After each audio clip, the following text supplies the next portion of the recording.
కొంతమంది మనం చూస్తూ ఉంటాం, అన్నిటి డిస్టర్బ్ అయిపోయి ఇంకొంతమంది క్రైమ్ విపరీతంగా వాళ్ళ ఆలోచన నిద్ర లేస్తే క్రైమ్ లేకపోతే బతకలేరు.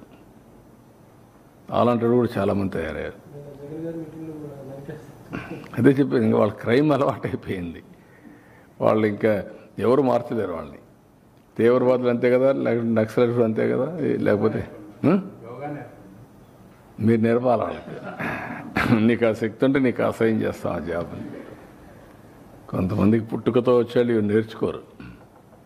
కొంతమంది కొన్ని చేస్తూ ఉంటారు, కొంతమంది చేయరు. వాళ్ళకి అదంటేనే వాళ్ళకు, అందుకే అది జరగకుండా చేయడానికి ఏం చేయాలో అవి చేస్తారు. ఇప్పుడు ఉదాహరణకు అందరూ యోగా చేస్తున్నారు అనుకోండి, రాష్ట్రం అంతా పాజిటివ్గా వచ్చారు. వీళ్ళు మాత్రం దాన్ని చెడగొట్టడానికి ఏం చేయాలనో వైలెన్స్ క్రియేట్ చేయాలి, డైవర్ట్ చేయాలి పబ్లిక్ అటెన్షన్.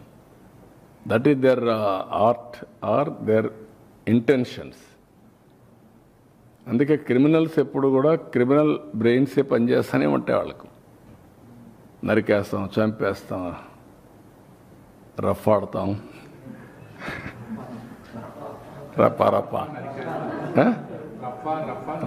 రఫా నరికేస్తాం, ఇలాంటి గంగ జాతరలో బలి ఇచ్చేస్తాం.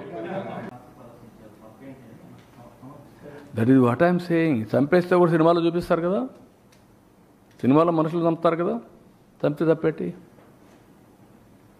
మీరు చెప్పండి నాకు, నేను అడిగా క్వశ్చన్. అంటే ఇంక ఏంటి, నేను రేపు చేసినా చంపలేదు, తప్పలేదు, మా బాబాయిని లేపేసినా తప్పులేదు, నువ్వు అడగడానికి అంటే ఎక్కడికి పోతున్నా మనం? నేను ఏమైనా చేస్తా, మీరు ఎవరు అడగకూడదంటే దాన్ని ఏమనాలండి? అలాంటి మానసిక స్థితి నుంచి రాష్ట్రాన్ని కాపాడుకోవాల్సిన బాధ్యత మనకు లేదా?